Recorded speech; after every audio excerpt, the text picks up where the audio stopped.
يضلل فلا هادي له ونشهد أن لا إله إلا الله وحده لا شريك له ونشهد أن سيدنا ونبينا ومولانا محمدا عبده ورسوله أما بعد فأعوذ بالله من الشيطان الرجيم بسم الله الرحمن الرحيم يبشرهم ربهم برحمة منه ورضوان وجنات النعيم فقال رسول الله صلى الله عليه وسلم إذا عزمت أمتي الدنيا نزعت منها هيبة الإسلام وإذا تركت الأمر بالمعروف والنهي عن المنكر حرمت بركة الوحي وإذا تسابت أمتي سقطت من عين الله أو كما قال عليه الصلاة والسلام আল্লাহ পাকের দরবারে লাখো কোটি শুকর যে আল্লাহ আমাদেরকে মেহেরবানি করে কিছু দিনই কথা বলা এবং শোনার সুযোগ করে দিয়েছেন। এই জন্য আমরা দিল থেকে শুকরিয়া আদায় করি, আলহামদুলিল্লাহ। মহান আল্লাহ আপনাকে আমাকে হাজারো নিয়ামতে ডুবাই রাখছেন। সব থেকে বড় নিয়ামত হলো যে আল্লাহ আপনাকে আমাকে ঈমান দিয়েছেন। মা বাবার সব থেকে বড় নিয়ামত এইটা, যে কত বড় নিয়ামত এটা আজকে বোঝা আসবে না। যেদিন চোখ বন্ধ হবে ওই দিন বোঝা আসবে এটা কত বড় নিয়ামত। আল্লাহ পাক নিজ ইচ্ছা নিজ মেহেরবানিতে আপনাকে আমাকে মুসলমান হিসেবে পয়দা করবেন। মা বোন, আল্লাহ পাক চাইলে আপনাকে আমাকে, আমার জন্ম আপনার জন্ম কোন ইসরায়েলি ইহুদি করে হইতে পারত, কিংবা বৌদ্ধ আমার বাবার মা হইতে পারত, অথবা ইন্ডিয়ার কোন হিন্দু আমার বাবার মা হইতে পারত।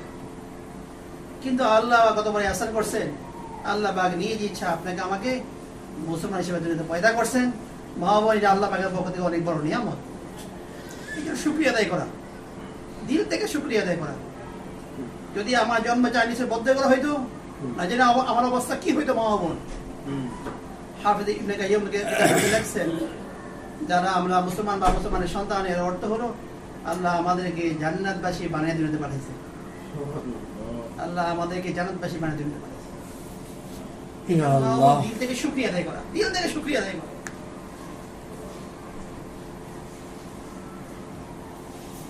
এই জন্য আল্লাহ পাক আপনাকে আমাকে আরো নিয়ামতে ডুবাই রাখছে, চতুর্দিকে আমার নিয়ামত।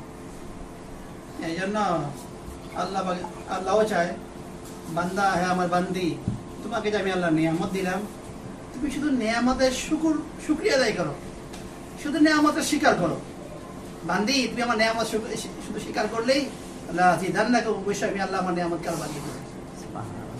এই জন্য মা বাবার শুধু স্বীকার করা যে আল্লাহ এটা তোমার পক্ষ থেকে নিয়ামত, আল্লাহ এটা তোমার পক্ষ থেকে নিয়ামত, আল্লাহ এটা তোমার পক্ষ থেকে নিয়ামত, আল্লাহ তুমি আমাকে নিয়ামত দিছো, আল্লাহ তোমার শুকরিয়া। আজকে তো শুকরিয়া আদায় কেমন করবো এটা আমরা বুঝি না। একদিন আম্মা জান আয়েশা আর আল্লাহ নবী সাল্লাল্লাহু আলাইহি ওয়াসাল্লাম একই বিছানায় শায়িত। যখন রাত গভীর হইল, আম্মা জান আয়েশা বলে আমার হাত পাশের বিছানাতে গেল, যে পাশে আল্লাহ নবী শায়িত, বিছনার মধ্যে নাই। আমি পেরেশান, নবীজি কোথায় গেল? আম্মা জান আয়েশা বলে আমি চোখ করে তাকিয়ে দেখি আল্লাহ নবী দাঁড়ায় তাহাজ্জুদের নামাজ পড়তেছে।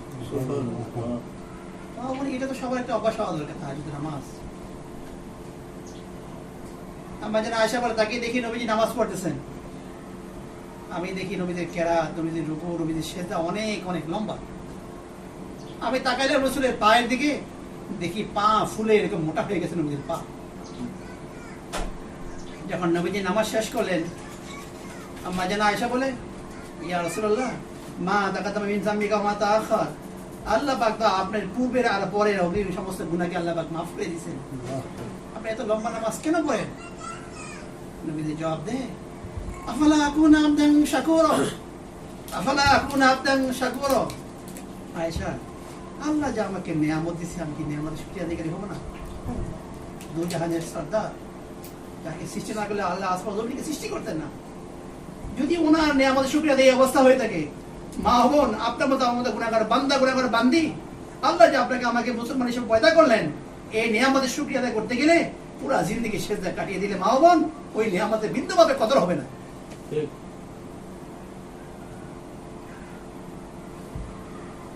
কখনো চিন্তাও করি নাই যে আল্লাহ আমাকে মুসলমান বানাইলেন। আবু তালেব আল্লাহ নবীকে অনেক জান থেকে বেশি ভালোবাসতেন, অনেক বেশি নবীকে মহব্বত করতেন। যতদিন আবু তালেব ছিল জিন্দা, নবীজিকে কেউ শারীরিক অসাধ্য চিন্তাই করতে পারে নাই। একবার আবু তালেব ইন্তেকাল হয়ে গেল, নবীজিকে এক কাফের কষ্ট দিচ্ছে, নবীজি চোখ দিয়ে পানি পড়তেছে আর বলছে, দাদা আজকে আপনাকে নাই, আজকে আপনি নাই, আপনার কথা খুব মনে হইতেছে, দাদা আজকে আপনি নাই, আজকে আপনার কথা অনেক মনে হইতেছে। কিন্তু আবু তালেব জাহান্নামী, আবু তালেব জাহান্নামী। বেলাল হাফসি আফ্রিকা একটা খ্রিস্টান গোলাম, তাকে আল্লাহ পাক জান্নাতের বাসিন্দা বানিয়ে দিয়েছে। বেলাল কি ছিল মা বোন? এটার মধ্যে লেখা আছে সাহাবাদের মধ্যখানে সবথেকে খারাপ চেহারা ছিল বেলাল হাফসি চেহারা। কালোতে কালোই ছিল, নিচের ঠোঁটটা এত মোটা ছিল, নিচের দিকে ঝুলতো। যখন মদিনার রাস্তায় হাঁটতো, পুরো বাচ্চা সামনে পড়লে বাচ্চা ভয়ে কান্নাকাটি করে দৌড় লাগাইতো, আবার বাচ্চারা ভয় পাইতো। কিন্তু আল্লাহ পাক কোথায় বসে দিলেন? হাফসি দুনিয়ার জমিনে চলে, তো তার বাইরে আওয়াজকে আল্লাহ পাক জান্নাতে বসে দিলেন। আল্লাহ পাকের পক্ষ থেকে বড় নিয়ামত। আল্লাহ যে আমাকে মুসলমান বানাইছে, আল্লাহ পাকের পক্ষ থেকে বড় নিয়ামত। এই জন্য দিন থেকে শুকরিয়া আদায় করা। গরিব দুনিয়া হয়েছে এটা পরের বিষয়, কিন্তু আল্লাহ যে আমাদেরকে মুসলমান বানাইছে এটা বড় বিষয়।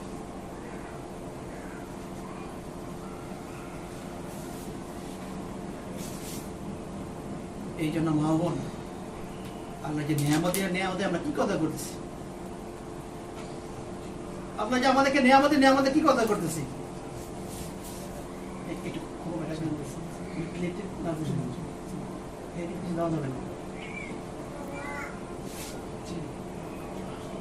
এই জন্য মা বোন, আল্লাহ পাক যেহেতু নিয়ামত দিচ্ছেন, এই নিয়ামতের কদর করা, নিয়ামতের কদর করা।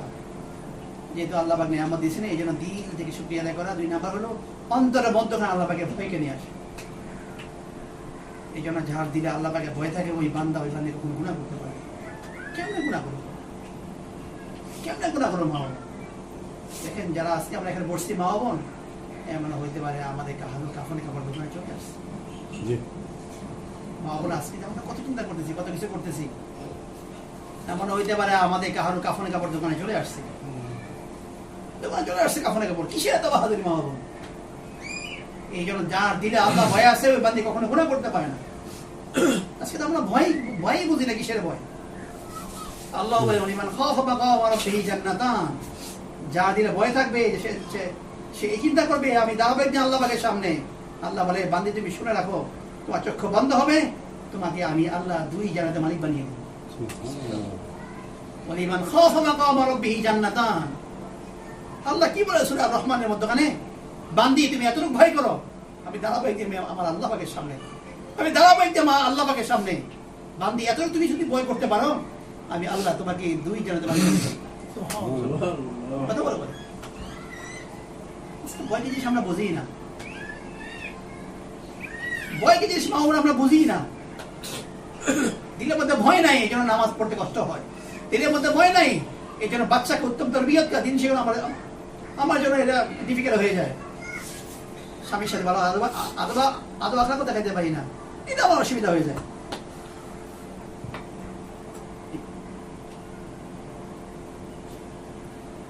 এটা ওষুধ এখানে ভয় নেবে, এখানে ওষুধ না পরে দিল একটু সহায় ফেলেন।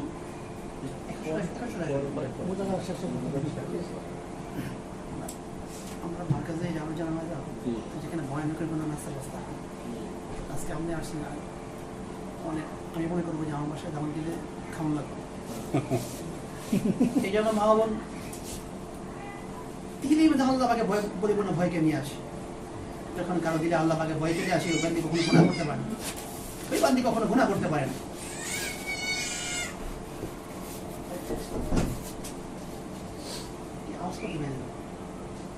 এই জন্য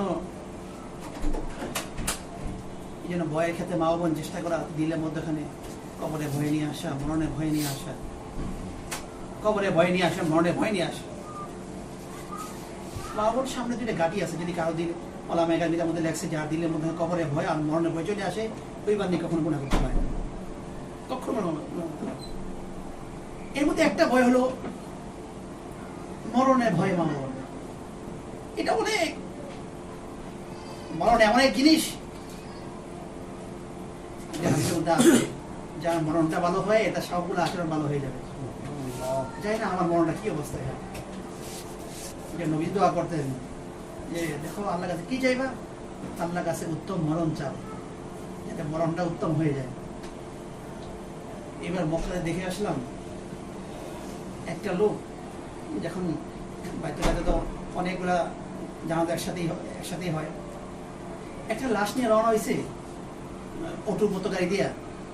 তখন ওই লাশটার বুক পর্যন্ত ঢাকা, বাকি মাথাটা পুরা খোলা। জিজ্ঞাসা করলাম এটা খোলা কেন? ভাই ভুলে গেছেন হজে আসছে, এহরামরত অবস্থায় আছে আর ইন্তেকাল করে গেছে। চিন্তা করতে পারবেন এই লোকটা ইন্তেকাল হয়েছে এহরাম অবস্থায়। এই যে তার মাথাকে দেখা নাই, এহরাম পরাই আছে, সে হাসর মাঝে উঠবে এমন অবস্থায় যে এহরামরত অবস্থায় আসলে আল্লাহর কাছে উঠবে। তার মরণটা কেমন হয়ে গেল? আল্লাহর কাছে উত্তম মরণ চাওয়া এই জন্য। না জানি ওই লোক কি আমল করছে, আল্লাহর কাছে কেমন কবুল হয়েছে, আল্লাহ কি একটা অবস্থায় মরণ দিলেন, আর হাসরে সে উঠবে এহরাম অবস্থায় আল্লাহর কাছে উঠবে। আম্মা যেন খাদিজা রাদিয়াল্লাহু তাআলা আনহা, আল্লাহ নবী সব থেকে লম্বা সময় নবীজি সহধর্মিণী, নবীকে নিজে দিল থেকে নবীকে এত বেশি মহব্বত করতেন। আম্মা যেন খাদিজা তো বড় সম্পদের মালিক ছিলেন, সমস্ত সম্পদগুলোকে দিনের জন্য দিয়ে দিয়েছেন। এক জায়গায় আসছে যে আমাদের খাদিজা যখন ইন্তেকাল হয়, ঘরের মধ্যে কোনো খাবার ছিল না, বোখাদের মধ্যে কোনো খাবার ঘরের মধ্যে ছিল না। ইন্তেকাল সময় মনে আসছে আমাদের খাদিজা নবীর কাছে বলতেছে, আমাদের খাদিজা নবীর কাছে বলে, ইয়া রাসূলুল্লাহ আপনার প্রতি আমরা কয়েকটা আবদার। এক নাম্বার আবদার হলো, ইয়া রাসূলুল্লাহ যখন আমার ইন্তেকাল হয়ে যাবে তখন আমাকে তো কাফন দিবে, কিন্তু ইয়া রাসূলুল্লাহ আমার একটা আবদার হলো আপনার গায়ের একটা জামা দিয়ে আমাকে কাফন দিবেন। যখন কবরে রাখা হবে তখন ফেরেশতা এসে আমাকে চিন্তা করবে, তখন যেন দেখে আমার গায়ের সাথে দু জাহানের সর্দারের কাপড় লেগে আছে। 2 নম্বর আবদার, ইয়া রাসূলুল্লাহ দাফন করার পর তো সবাই চলে আসে, এটাই নিয়ম, কিন্তু সবাই চলে আসলো, ইয়া রাসূলুল্লাহ আপনি আমার কবরের পাশে কিছুক্ষণ দাঁড়িয়ে থাকবেন, কারণ যখন ফেরেশতা এসে আমাকে চিন্তা করবে, 3টা প্রশ্ন করবে, উত্তর দিতে পারলে এলান করবে তার কবর, তার কি জান্নাতে পোশাক পরিধান করিয়ে দাও, তার দৃষ্টি সীমা যে পরিমাণ দূরে যায় ওই পরিমাণ কবরটাকে প্রশস্ত করিয়ে দাও। আর যদি উত্তর দিতে না পারি তখন আমার কবরটা হয়ে জাহান্নামের গর্ত। ইয়া রাসূলুল্লাহ সবাই চলে গেল, আপনি আমার কবরের পাশে কিছুক্ষণ দাঁড়িয়ে থাকবেন, যেন আমি বিচলিত না হয়ে যাই, যেন সহজে আল্লাহ আমার জবান থেকে উত্তরগুলোকে বের করে দেয়। আমাদের খাদিজার ইন্তেকাল হয়ে গেল, নবীজি নিজের জামাটা খুলে দিলেন কাফনের জন্য। এই জন্য মা বোনেরা আমরা ওরকম জিন্দেগি বানাই, আমি ওরকম জিন্দেগি বানাই, আমার স্বামীকে আমি ওরকম বানিয়ে ফেলি, যাতে আমারও দিল থেকে ওরকম সাথে চলে আসে যে হ্যাঁ আমার স্বামী, আমি চাই আপনার কাপড় আমাকে কাপড় দিবে। আমাদের খাদিজার ইন্তেকাল হয়ে গেল, যখন ইন্তেকাল হইল নবীজি নিজের গায়ে জামা খুলে দিলেন কাফনের জন্য। যখন সাহাবারা বলে আমরা জানাজা পড়লাম, দাফন করলাম, দাফন করার পরে সবাই চলে আসছি, তাকাই দেখি আল্লাহ নবী কবরের পাশে দাঁড়ায় আছে আর নবীজি চোখ দিয়ে পানি পড়তেছে। নবীজি কবরের পাশে দাঁড়ায় আছে, নবীজি চোখ দিয়ে পানি পড়তেছে। আসমান থেকে আসছে জিবরিল আমিন, এসে বলে, ইয়া রাসূলুল্লাহ আপনি আর অবস্থান করবেন না, আপনি আর অবস্থান করার দরকার নেই, আপনি এখান থেকে চলে যান, আল্লাহ পাকই তো খাদিজার পাশে উত্তর দিয়ে দিছে। এই জন্য অন্তরের মধ্যখানে কবর মৃত্যুর ভয়টাকে নিয়ে আসে। ঝাড় দিলে মৃত্যুর ভয় চলে আসে, ওই বান্দি কখনো কোনো গুনাহ কাজ করতে পারে না। কেমনে গুনাহ কাজ করবো? মহাবুন যদি আমার কাফনে কাপড় দোকানে চলে আসে, যদি এই মুহূর্তে আমার ইন্তেকাল হয়ে যায়, আমার কি আছে সম্বল? মহাবুন আখেরাতে যাওয়ার মতো কবরটা কেমন জায়গায় হয় কখন চিন্তা করছেন মহাবুন? সব থেকে নিম্ন স্থানে আমাকে কবর দেওয়া হবে, এই জঙ্গলের কাছে, বাঁশ জঙ্গল, বাঁশ নিচে, যেখানে একলাকে এমনি ভয় লাগে। আর মহাবুন ওইখানে সবচেয়ে নিকট আত্মীয়রাই আমাকে পাড়া দিয়া মাটি দিয়া চাপায় রাখে আমাকে। আজকে মারা যান, এই ঘর আমি এত সুন্দর করে আমি গুছাইছি, এই ঘর আমাকে রাখবেন, ধাক্কা দিয়ে আমাকে ঘর থেকে বের করে দিবে, এই ঘরে আমাকে রাখবে না। এই জন্য নিজের জিন্দগি বানানো মহব। এই জন্য সবচেয়ে বড় হলো আমার কাছে মা বোন, আমার কাছে আমার স্বামী, দুই আমার বাচ্চা। মা বোন দুনিয়া জিন্দগি সবচেয়ে বড় আমার কাছে আমার স্বামী, যাতে কোনো অবস্থায় স্বামী দিলে মধ্যে আঘাত না আসে। হাদিসের মধ্যে আছে যার উপর স্বামী সন্তুষ্ট আল্লাহ পাক তার উপর সন্তুষ্ট হয়ে যাবে। আরেক জায়গায় আসছে যদি কোনো মহিলা 5 ওয়াক্ত নামাজ পড়লো, ফরজিয়াত কুম্বুরাকে পুরা করলো, স্বামীর কথাকে মেনে চললো, তাহলে কালকে আমাদের ময়দানে আল্লাহ পাক সবার আগে দেখি যেন প্রকাশ করি। কত বড় কথা মা বাবা। এই জন্য আল্লাহ পাক আমাকে একটা জিন্দগি দিয়েছেন, ছোট্ট একটা জিন্দগি দিয়েছেন। কেন? সামনে আছে আমরা আখেরাত। অনেকে মনে করে আমরা তো আল্লাহ পাক আমাকে গরিব বানাইছে, আমাকে ধনী বানাইছেন। আচ্ছা, গরিব ধনী কিসের তফাৎ হয়ে গেল আজকে মা বোন? চিন্তাও করতে পারি নাই। আল্লাহ হাদিসে ইরশাদ করেন, যদি পুরা পৃথিবীটা মহান রব্বুল আলামিনের কাছে একটা মশার পাখার মতো মনে হইতো, যদি পুরা পৃথিবীটা মা বোন আল্লাহ হাদিসে ইরশাদ করেন মশার পাখার মতো মনে হইতো, অর্থাৎ আল্লাহর কাছে মশার পাখার মতো মনে হয় না পুরা পৃথিবীটা, তাহলে আপনি পুরা বাংলাদেশের মালিক হইলে কতটুকু মালিক হইলেন? তো কি হইল আপনি আমার কাছে মা বোন? অনেকে মুসলমান হওয়ার কারণে আল্লাহ আমাদেরকে একটা বন্দি জিন্দগি দিয়েছে। না না মা বোন, আমরা মুসলমান হয়েছি তো আল্লাহ আমাদেরকে বাঁচতে শিখেছে মা বোন। ইসলাম আসার আগে মুসলমানদের অবস্থা কেমন ছিল, মা বোনদের অবস্থা কেমন ছিল, আজকে কেমন হইল মা বোন? বরং ইসলাম আসছে আমাদেরকে মা বোনের সম্মান দেখাই দিচ্ছেন, ইসলাম আসছে আমাদেরকে বাঁচতে শিখেছে মা বোন।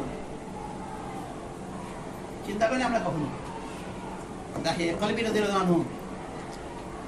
আল্লাহর কাছে এত বেশি পছন্দনীয় হয়েছে, যখন আসছেন দুনিয়ার জমিনে দাহিয়া কলবি সুরতে জীবনে আসছেন। কখনো আসলে দাহিয়া কলবি একবার নবীজির কাছে বসছে, বসে অনেক কান্নাকারি করতেছে। তুমি কেন কাঁদতেছো? বলে ইয়া রাসূলুল্লাহ, আমি তো এত বেশি গুনাহ করে ফেলছি, আল্লাহ কি আমাকে মাফ করবে? কি গুনাহ করছো? ইয়া রাসূলুল্লাহ, অনেক বড় গুনাহ করে ফেলছি, অনেক বড় গুনাহ করে ফেলছি, অনেক বড় গুনাহ করেছি। কি গুনাহ করছো? বলে না দাহিয়া কলবি একবার যে বলে ইয়া রাসূলুল্লাহ, আমি আমার হাত দ্বারা আমার 4টা জ্যান্ত মেয়েকে মাটিতে পুঁতে রাখছি। ইয়া রাসূলুল্লাহ, সর্বশেষ যে মেয়েটাকে মাটিতে পুঁতে রাখছি ওই মেয়ের আওয়াজটা আমার কানে এখনো ভাসে। মানে ইয়া রাসূলুল্লাহ, আমি যখন সফরে রওনা হয়েছি, আমার স্ত্রী পেটে বাচ্চা ছিল, আমি যাওয়ার আগে বলে গেলাম যদি মেয়ে হয় আমার আশা অপেক্ষা করিও না, তাকে তুমি মেরে ফেলো। তাই আমি জাহিলিয়াতের সময় যদি কারো কন্যা হইতো এরকম মনে করা হইতো, আর এখন যদি মেয়ে হয় তা বাপ মারা এত বেশি খুশি হয়, মেয়ে দিচ্ছেন তো জান্নাত কামাই করে আল্লাহ সহজ রাস্তা বাতাই দিচ্ছেন। বলে ইয়া রাসূলুল্লাহ, তখন আমার আল্লাহ পাক একটা সুন্দর ফুটফুটে মেয়ে দিলেন, কিন্তু মহিলাদের দিল তো তাকে নরম, তাকে মারতে পারে নাই, বড় হয়ে গেছে। আমি সফর থেকে আসলাম, এসে দেখি সুন্দর একটা মেয়ে, আমার ভালো লাগলো। হঠাৎ মনে হইলো মেয়ে হওয়া তো অপমান, তাকে সাজায় নিয়ে আমি জঙ্গলের দিকে রওনা হইলাম। ইয়া রাসূলুল্লাহ, আমি যখন রওনা হয়েছি আমার মেয়ে আমাকে বলে, বাবা তুমি যে রওনা হয়েছো অনেক দূর হাঁটতেছ, তোমার যদি এত দূরের সফর হয় তুমি তো গায়ে নিয়ে আসতো, তোমার কষ্ট কম হইত। পরে জঙ্গলের কাছে গিয়ে লম্বা হাদিসের ঘটনা আসছে, নবীজিকে পাশে বসে নবীজিকে ঘটনা শোনাইতেছে। পাশে আমি গর্ত করতেছি, আমার মেয়ে আমাকে বলতে ভাইজান যদি আগে জানতে এত কষ্টের কাজ, একটা লোক নিয়ে আসছে কাজের লোক, আপনার অনেক কষ্ট হইতেছে। আর কিতাবে লেখা আসছে বাপ দাহিয়া কলবি ঘামতেছেন তো মেয়ে ঘামকে মুছতেছে। যখন গর্ত শেষ হয়ে গেল ওই মেয়েকে ধাক্কা দিয়ে গর্তের মধ্যে ফেলে দিল। মেয়ে বলে আব্বাজান আপনি আমাকে ছেড়ে দেন, আমি কখনো আপনার কাছে আর যাবো না, আমি অন্য কোথাও চলে যাবো, আব্বাজান আপনি আমাকে ছেড়ে দেন। দাহিয়া কলবি বলে ইয়া রাসূলুল্লাহ, আমার দিল এত শক্ত হয়ে গেছে, ওই মেয়ে আমাকে বলতেছে কিন্তু আমি পাথর চাপা দিয়েছি, এক পর্যায়ে চাপা শুধু মাথা বাকি আছে, সে আমাকে বলতেছে আব্বাজান আমাকে ছেড়ে দেন। বলে ইয়া রাসূলুল্লাহ, অনেকদিন হয়ে গেছে, এখনো আমার কানে আমার মেয়ে ওই আওয়াজ ভাসে, আল্লাহ কি আমাকে মাফ করবে? নবীজি শুনতেছেন আর নবীজি দুই চোখ দিয়ে পানি পড়তেছে। এক পর্যায়ে নবীজি কি বলেন, হে দাহিয়া কলবি ইন্নাল ইসলাম ইয়াহদি মা কানা ক্বাবলাকুম, তুমি যে ইসলাম ধর্ম গ্রহণ করছো এটা এমন এক আদিম শান ধর্ম, ইসলাম ধর্ম গ্রহণ করার পরে পূর্বের সমস্ত গুনাহকে আল্লাহ পাক মাফ করে দেন। সুবহানাল্লাহ। মহাবন ইসলামে আগে আমাদেরকে বাসি দিত না, আজকে ইসলাম আসছে তা আমাদেরকে মায়ের সম্মান দিচ্ছেন। মা হলে তার কি হক আছে, স্ত্রী হলে কি হক আছে, মেয়ে হলে কি হক আছে, বোন হলে কি হক আছে, সব ইসলাম আমাদেরকে বলে দিয়ে গেছে। এই জন্য মা বোন এদিকে মন না খারাপ করা। আল্লাহ আমাদেরকে দুনিয়াতে পাঠাইছেন আখিরাত গোছানোর জন্য, আমাদেরকে পাঠাইছে আল্লাহ পাক আখিরাত গোছানোর জন্য। দুনিয়া গোছানোর জন্য আল্লাহ আমাদেরকে পাঠাই না। এখন দুনিয়া গোছানোর জন্য বহুত লোক তৈরি হবে। আজকে দেখেন আপনি বাসা কাজ ধরলেন, কাজ অর্ধেক করে আপনি মারা গেলেন, বহুত লোক দাঁড়াবে ওই কাজটাকে পুরো করার জন্য। আপনার ছেলে এক সময় দাঁড়াবে, মেয়ে দাঁড়াবে, নাতিরা দাঁড়াবে। কিন্তু যদি আপনি আমার আখিরাতকে কামাই করতে না পারি, কবর যদি গুছাতে না পারি, আমার কবরটা গুছানোর জন্য কেউ দাঁড়াবে না। মা বাবা কেউ দাঁড়াবে না। কবরে পাড় দিয়ে হেঁটে যাবে, একদিন, 1 বছর, 2 বছর, কিছুদিন পর সবাই আমার ভুলেই ফেলবে যে আমার স্ত্রী ছিল, আমার মা ছিল, আমার বোন ছিল, সবাই ভুলেই যাবে মা বাবা। এই জন্য আমার আখিরাত এখান থেকে গুছাই দিয়ে যাবে।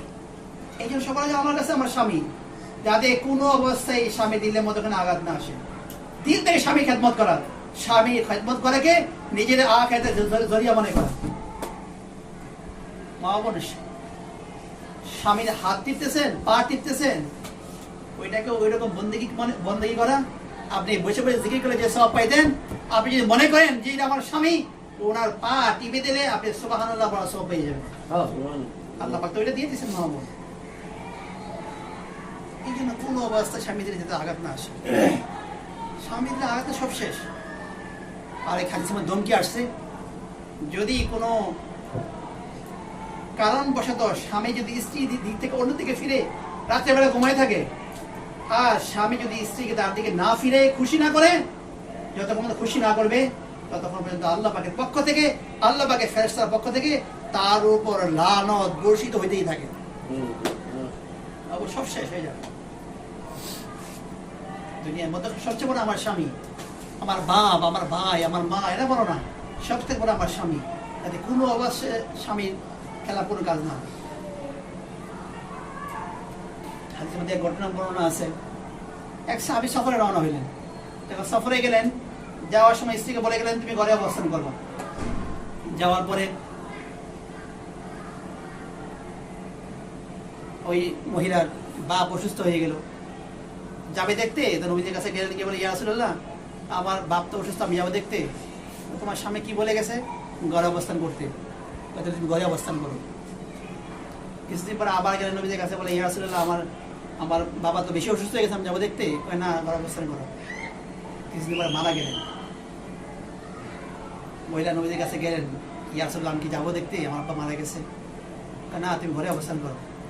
মা বোন আমার অবস্থা কি হইতো? স্বামী বাপ অসুস্থ হইলে কিসের স্বামী, বাপ মারা গেলে বাপ পাওয়া যায়। আমরা কথা অনেক বলে ফেলি মা বোন, জঘন্য উক্তি, জঘন্য কথা এগুলো মা বোন। আমরা দৌড় লাগাইতাম। এই জন্য আমরা ওরকমটা পাই না। সাহাবারা করছেন, দেখেন কি পাইছেন মা বোন। নবীজি কি বলেন, তুমি ঘরে থাকো। ঘরে থাকছেন, ওই মহিলার বাপের জানাজায় নবীজি শরীক হইলেন, নবীজি নামাজ পড়াইলেন। পরে যখন আসছেন, নবীজি কি বলে সাহাবীকে যে তার ওই মহিলাকে খবর দিয়ে নিয়ে আসো। যখন আসছে, নবীজি বলেন, হে মহিলা, তুমি শোনো, তোমার আব্বাকে তুমি যাও নাই দেখতে, মারা গেছে, তুমি তাও যাও নাই, তোমার স্বামী কথাকে মানছো। আল্লাহ আমাকে জানাইছি, তোমার সবরের কারণে আল্লাহ পাক তোমার আব্বার কবরটাকে জান্নাতের টুকরা বানাই দিয়েছে। আমার স্বামীর কথাকে মানলে সবর করছেন, তাই এটা দিয়ে দিচ্ছেন। আর যে মানবে না, যদি কালকে আমাদের মধ্যে তার সারা আল্লাহ কেমন দিয়ে দেয়। কোন অবস্থায় মা বোন আঘাত না আসে। দুই নম্বর হলো আমার কাছে বাচ্চা, আমার কাছে আল্লাহ পাকের পক্ষ থেকে আমানত। ইন্নাল্লাহ ইয়া'মুরুকুম আন তু'আদ্দুল আমানাতি ইলা আহলিহা। মা বোন, ছেলে মেয়ে আল্লাহ পাকের পক্ষ থেকে আমার কাছে, আল্লাহ পাকের পক্ষ থেকে আমার কাছে আমানত। এগুলোকে উত্তম দিন শিখানোর মার জিম্মায়, প্রথম মার জিম্মায়। কারণ আমাদের স্বামী আছি, বাপ আছি, ভাই আছি, আমরা বাইরে থাকি। এই বাচ্চায় মাদ্রাসা ভর্তি হওয়ার আগ পর্যন্ত যে সময়টুকু আমার আপনার কাছে বলা হইতেছে, ওই সময়টুকু তাকে দিন শেখানো, দিনে তারবিয়ত করা প্রত্যেক মাস জিম্মাদারি। এই জন্য মিশরের এক জিম্মাদার প্রায় সময় কথা বলতেন, ইমরাতুন সালিহা হাযিহি মাদ্রাসাতুন সালিহা, একটা নেককার মা একটা ভালো প্রতিষ্ঠান। যদি একটা মা নেককার হয়ে যায় তখন ওইখান থেকে বাচ্চা ভূমিষ্ঠ হবে, নেককারাই ভূমিষ্ঠ হবে। এই জন্য বাচ্চাকে দিন শেখানো, মা বল বাচ্চাকে দিন শেখানো, বাচ্চাকে উত্তম তরবিয়ত শেখানো। অনেকে আছে আমরা বাচ্চাকে শাসন করে ফেলি অতিরিক্ত, এই যে যেগুলা হিতে বিপরীত হয়ে যায়, মা বল হাদিসের মধ্যে আছে আমরা যে শাসন করবো, শাসন কতটুকু করবো। আরেকটা আছে যে বাচ্চার মুখমণ্ডলের উপর বাচ্চাকে আঘাত না করা। হাদিস নবী পাক ইরশাদ করছেন যে দেখো বাচ্চাকে কখনো মুখের মধ্যে মারবা না, কারণ হাদিসের মধ্যে আসছে আল্লাহ পাক নিজ কুদরতি হাতে বান্দার চেহারাকে আল্লাহ পাক নিজ হাতে বানাইছে।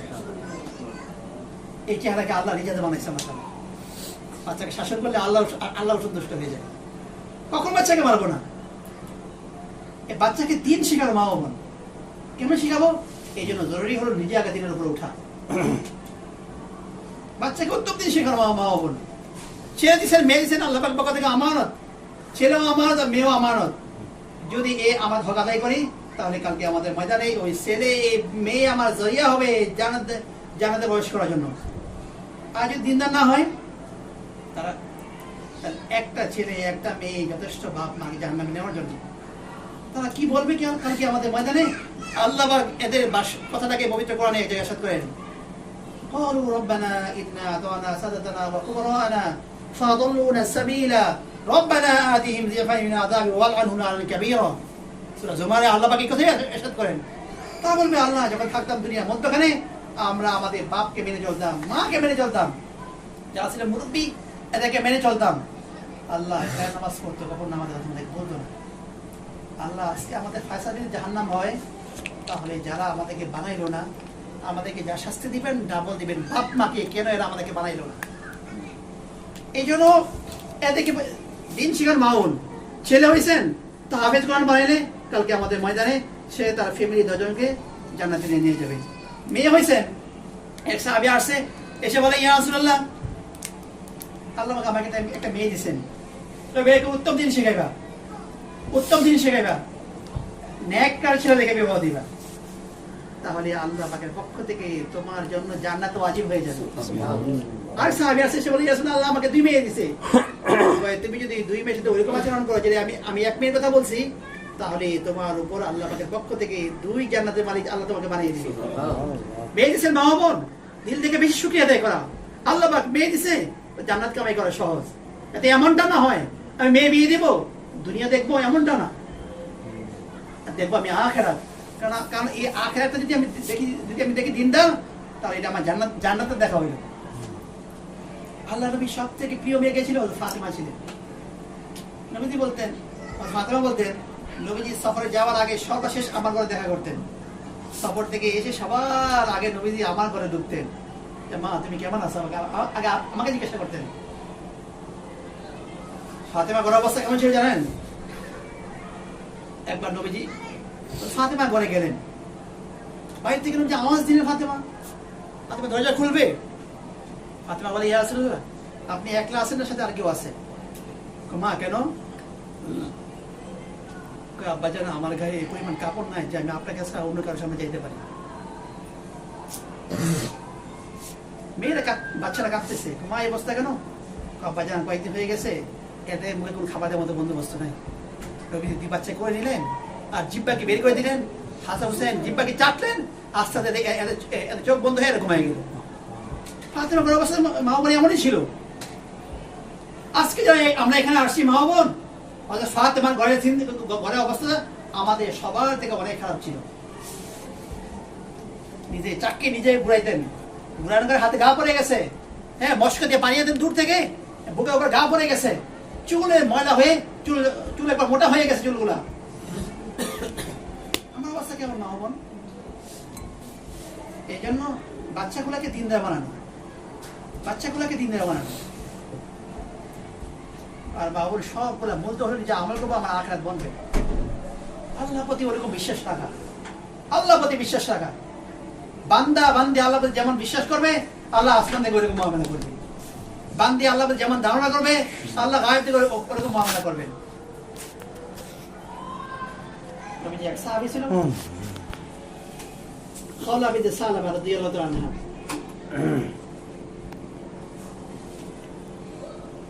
ওনার স্বামী ওনাকে তালাক দিলেন। আনতা কাজরি উম্মি এই কথা বলছে, অর্থাৎ মানে জেহার তালাক দিছেন। এটা মাসলা অনেক বড় সড়, ওই জন্য ওদিকে না আই যায় জেহার তালাক ওনাকে দিছেন। তখন আইয়ামে জাহিলিয়াতের সময় এটাকে তালাক মনে করা হইতো।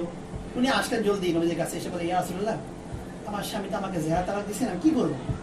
আমার তো অনেকগুলো বাচ্চা, আমি চলে গেলে বাচ্চাগুলো অনাহারে মারা যাবে, আমার বাপের বাড়িতে কোনো কিছু নাই যে আমি ওইখানে গিয়ে থাকবো। ইয়া রাসূলুল্লাহ, আপনি একটা ব্যবস্থা করেন। তখনও শরীয়তে কোনো হুকুম আসে নাই। নবীজি কি বললেন? ইয়া খাওলা তালাক পড়ে গেছে, ওই একটা ব্যবস্থা করেন না। না, এই বিষয়ে কোনো হুকুম আসে নাই। অনেকক্ষণ বলেন, নবীজি বলেন তালাক পড়ে গেছে। তাহলে খাওলা কি বলে? ইয়া রাসূলুল্লাহ, তাহলে আমি আমার আল্লাহকে শোনাবো। কেমন কথা, আমি আমার আল্লাহকে বলবো?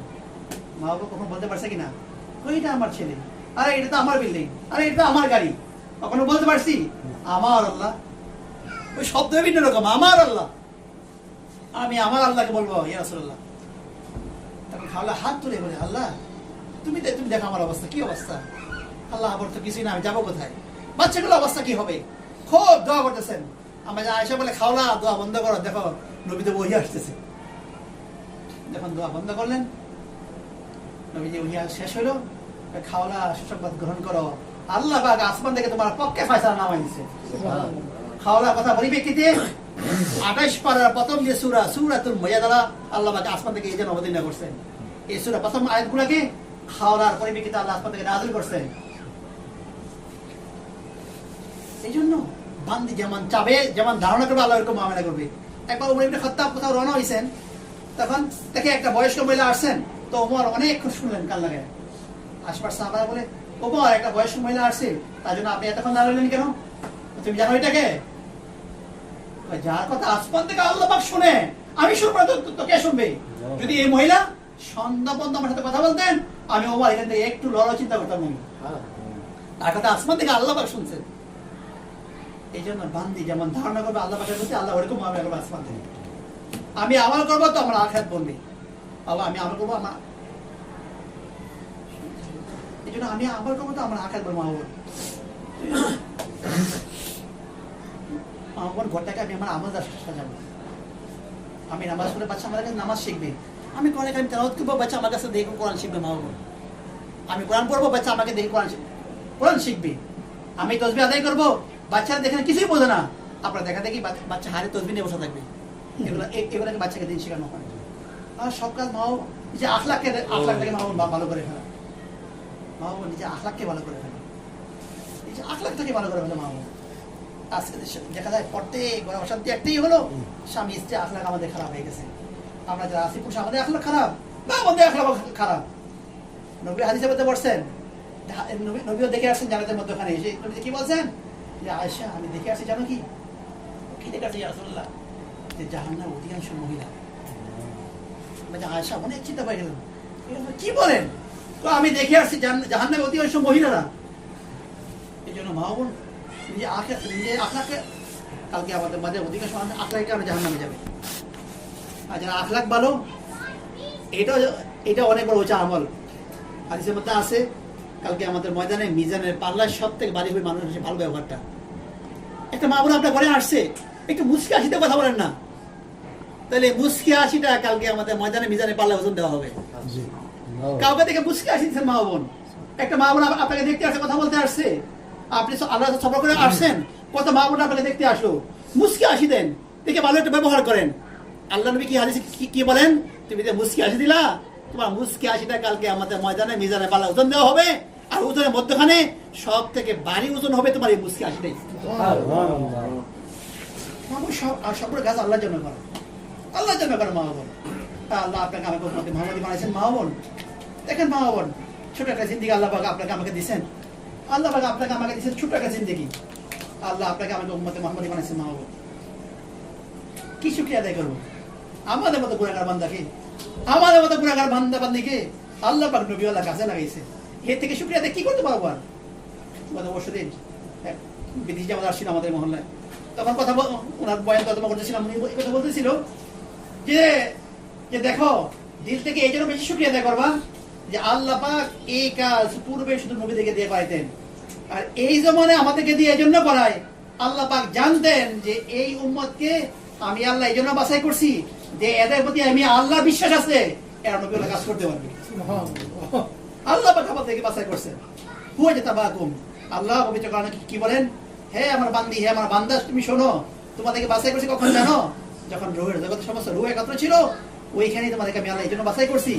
অমুককে অমুককে অমুককে বাছাই এই জন্য করছি যে এদেরকে দিয়ে আমি আল্লাহ আমার নবীর কাজ করাবো, আমি আল্লাহ আমার নবীর কাজ করাবো এদেরকে দিয়ে।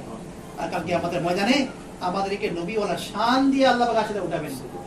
হাদিসের মধ্যে আছে কালকে আমাদের ময়দানে বহুত বান্দারা এই কথা বলবে যে আমি আল্লাহ 500 বছর বন্দী করছি, 100 বছর বন্দী করছি, এক মিনিট গুনাহ করি নাই, কিন্তু জান্নাতে যাওয়া ছিল তো আমাদের আগে না।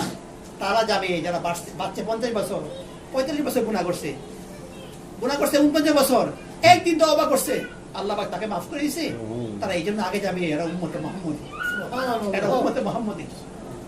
আল্লাহ আপনাকে আমাকে উম্মতে মুহাম্মদী বানাইছেন। দিল থেকে শুকরিয়া আদায় করা আর উম্মত মুহাম্মদী হওয়ার কারণে আল্লাহ পাক নবীকে দিয়ে জানা দিয়েছেন যে এদের প্রতি আল্লাহ পাকে আস্থা আছে যে নবীওয়ালা কাজ করতে পারবে, নবীওয়ালা কাজ করব, নবীওয়ালা শান দিয়ে দিবেন। এই জন্য নবীওয়ালা কাজ করতে সাহাবায়ে কেরাম জান দিয়েছেন, মাল দিয়েছেন, বাচ্চাকে এতিম করছেন, স্ত্রীকে বিধবা করছেন, তো আল্লাহ পাক দিনকে চিন্তা করে দিয়েছেন। মা বোন, কত মানুষের কত কুরবানি করছেন, তো আল্লাহ পাক দিনকে এই পর্যায়ে পৌঁছেছেন। দিন তো আমাদের জন্য আসে না মা বোন, কত মানুষ বাচ্চাকে এতিম করছেন, স্ত্রীকে বিধবা করছেন, দিন তো এমনি আসে না মা বোন। হাজার মানুষের কুরবানি করার কারণে আল্লাহ পাক দিনকে আমাদের মধ্যে পৌঁছে দিয়েছেন। যদি আমরা কুরবানি না করি তো আমাদের বাচ্চা দিন কোথেকে পাবে মা বোন, কোথেকে পাবে মা বোন? এই জন্য একটা এই নিয়ত এই কাজকে ইনশাআল্লাহ আমি সফর করবো। আল্লাহ আপনাকে আমাকে যদিও আপনার ঢাকা বাংলাদেশে, কিন্তু আল্লাহ আপনাকে আমাকে বাংলাদেশের জন্য বানাইছেন। আমরা আলমে নিবে আলমে উম্মত, আমরা বিশ্ব উম্মত নিয়ত করবো এই কাজকে ইনশাআল্লাহ পুরো পৃথিবী সফর করবো।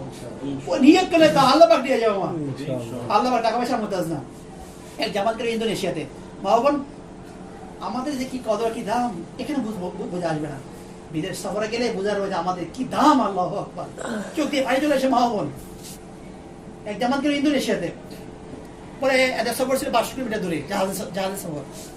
পৃথিবীর সব থেকে বেশি দ্বীপ ইন্দোনেশিয়ায়, প্রায় 1700 উপর দ্বীপ আছে। জাহাজ থেকে যখন আমির সাহেব সবাই যখন নামবে, আমির সাহেব বলে সবাই উজু করে ফেলো, সবাই উজু করে ফেলো। যখন আমরা উজু করে ফেললাম, আমরা নামবো জাহাজ থেকে, দেখি অনেক লোক চলে আসছে আমাদেরকে দেখার জন্য আসছিল। যখন নামছেন তো একটা বয়স্ক লোক বলছে যে আমির সাহেবকে, এক লোক বললো যে ভাই আমি আমির সাহেব। উনি বদলা দিয়ে নিয়ে আসছেন পানি, যে আমির সাহেব একটু উজু করে। আমার তো উজু আছে। আমির সাহেব যদিও উজু থাকে, আপনি যে জায়গায় বসছেন এই জায়গাটার মালিক আমি, আপনি পাটা ধুন, যে না আপনার পায়ের ধোয়া পানি আমার জমিনে পড়ে, আর কালকে আমাদের মধ্যে আল্লাহ বলতে হবে আল্লাহ তোমার রাস্তা মেহমানদের পায়ের পানি আমার জমিনে পড়ছে। আল্লাহ পাক আজকে পুরো পৃথিবীর মধ্যখানে, আর দিন তো অকেজ হয়ে আছে মা বোন, এই দিনের কথা কে বলবে মা বোন? এই জন্য এই নিয়ত করবো ইনশাআল্লাহ এই কাজটি আমি পৃথিবী সফর করবো। আজকে হাজারো মানুষের কোরবানি করার কারণে আল্লাহ পাক দিনকে চমকাই দিয়েছেন। গতকালকে জামাতের বিদেশি জামাত বলতেছিল যে এক পাকিস্তানি জামাত গেছে ফ্রান্সে গেছে, মাত্র যে জামাত একটা খ্রিস্টান মহিলাকে এরা 3 দিন মেহনত করে তাকে মুসলমান বানাইছেন। 40 দিন মেহনত করছেন, চলে আসার আগের দিন ওই মহিলা আসে দেখা করতে। অনেক লোক মা বোনদের নিয়ে আসছে, এসে বলে আপা যে আমার এই কয়দিনের মেহনতে আমি 1000 খ্রিস্টানকে মুসলমান বানাইছি। আমার কুরবানি করলে আল্লাহ পাক দিয়ে দিবেন। না জানি ওই মহিলা ইন্তেকাল করলে তাহলে আমার নামে কি পরিমাণ সব জমা হয়।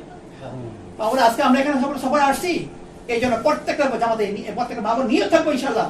আমরা নগদ আসছি, এখান থেকে নগদ জামাত নিয়ে ইনশাআল্লাহ এখান থেকে যাবো। এই যে মা বোন, আপনারা যদি যে সমস্ত মা বোনরা এখানে আছে, এদেরকে একটু বুঝতে আখলাক দেখান না, একটু দেখান না।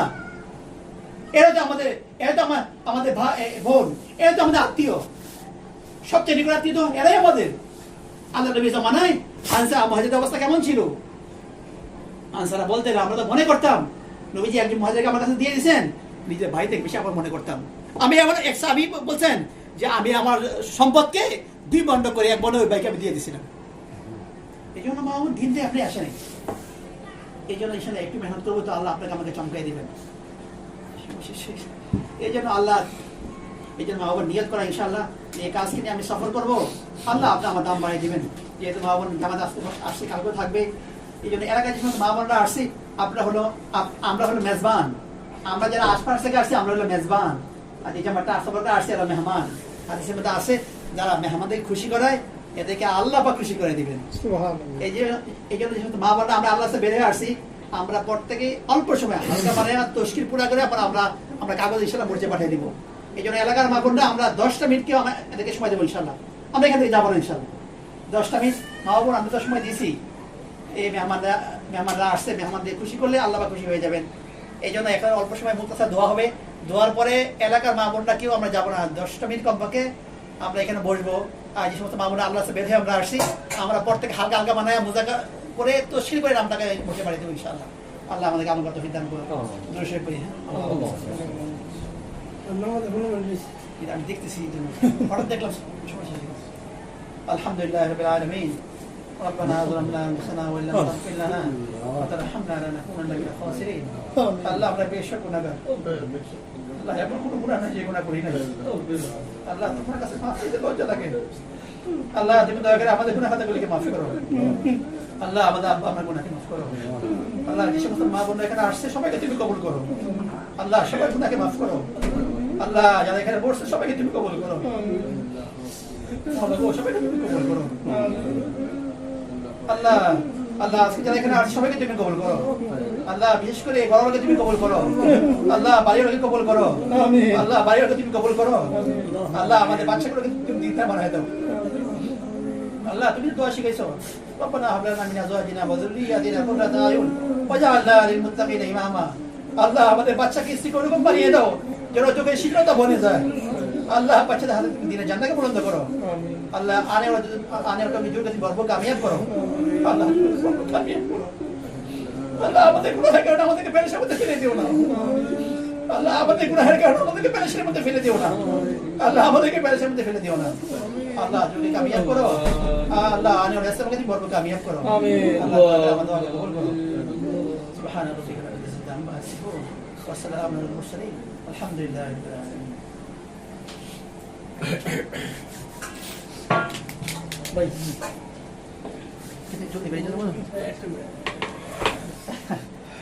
কিছু মনে করলে আমার তো আপন লোক শপথ বলে ফেলা আমার যেখানে আসবে বয়ানের পরে একটা মিনিট নাও।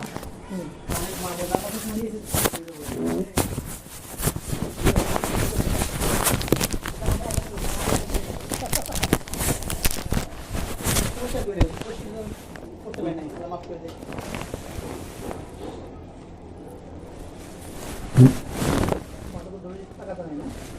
আমার কাছে তোমার কাছে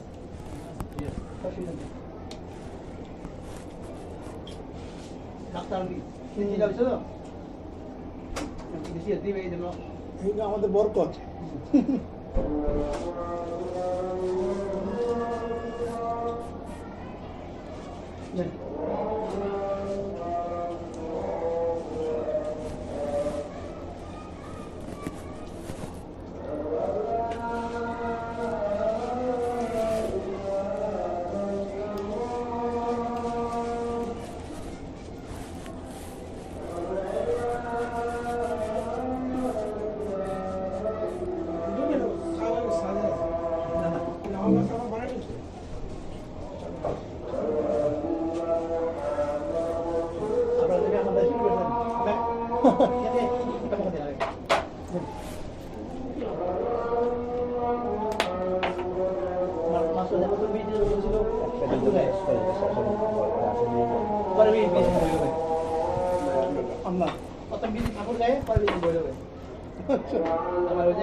আমার ওই যে আশেপাশে নাকি পড়াশোনা সময় লাগে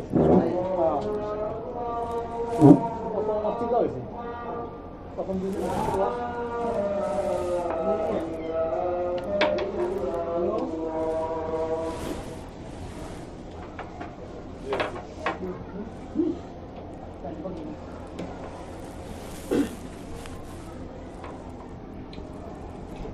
আমাদের মোহাম্মদ মনে খুব যাওয়া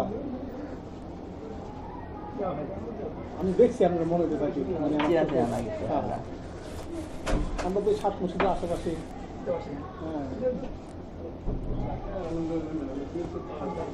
আমাদের কিছু হইলে আমার 7 মসজিদ আছে। আল্লাহ করে মাইশা করি। যাই হোক আমার আল্লাহ করে। মসজিদটা বড় তো টাকাটা করতে সুবিধা কিন্তু মেহনত কম সাথী কম কিন্তু উনি একটা কথা বলতেছিল যে এখন মসজিদে কবিরা বলে কয়েকজনে এখন মসজিদে গেলে গাছের দিন ঈদের মতো লাগে তো ক্ষতি হিসাবে মহিলা হিসাবে মসজিদে এলান দিয়ে দেয় বিয়ে হয়ে গেছে মন খারাপ হয়ে যায় বাস্তব তো আগে বসতো এখন আর বসে বসে। ক্ষতি সাহেব গায়ে বাইশ বাইকে বসেন এটা দিল্লা অনেক খুশি অবশ্যই গাছটি দিয়ে লাগে আমাদের ঈদের মতো লাগে আমাদের এখন ওগুলো ডাইরেক্ট কয় যে তোমরা খারাপ আমাদের- করে সাল লাগাবাই। আমার মসজিদের ক্ষতি সব ফোন দিয়েছে আমার আচ্ছা আচ্ছা আপনার বয়ান চলতেছিল এখন রিসিভ করি খোঁজখবর নেওয়ার জন্য আর কি। কি হালতে আছি কি অবস্থায় আছি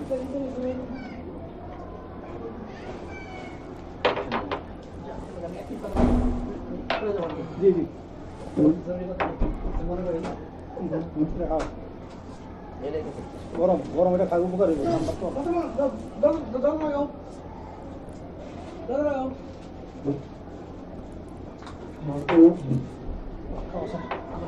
জোরে মেলা চলেছে অনেক জেলার মধ্যে মানে আমাদের ইন্ডিয়াতে হচ্ছে কাজ ভালো আর কি জি জি আপনাদের এখানে একটু রাস্তা পাবেন। মানে টাকা মানে মেহনত জোরে মেহনত আমি আরো না আসার লাগে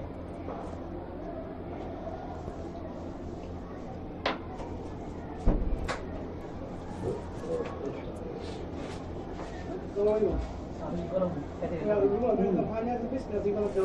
এখন তো কালকে ফাইসাল হয়েছে আবার যাওয়ার কাটলে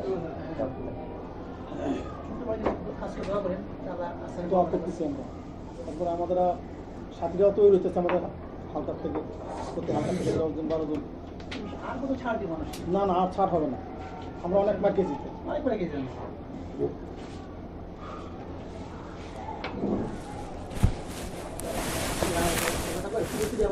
কিনা দিদি হ্যাঁ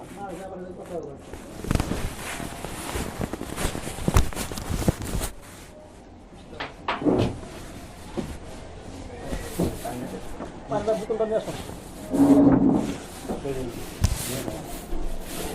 এটা